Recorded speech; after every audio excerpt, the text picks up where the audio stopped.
A magician is working on a small cruise ship. He's been doing his shows every night for a year or two now. The audiences appreciate him, and they change often enough for him not to worry too much about new tricks. However, there's this parrot who sits in the back row and watches him night after night, year after year. Finally, the parrot figures out how the tricks work and starts giving it away for the audience. For example, when the magician makes a bouquet of flowers disappear, the parrot squawks behind his back. Well, the magician gets really annoyed at this, but he doesn't know what to do. One day, the ship springs a leak and sinks.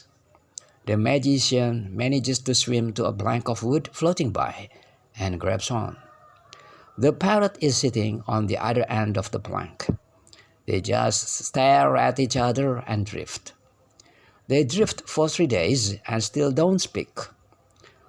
On the morning of the fourth day, the parrot looks over at the magician and says, "Okay, I give up.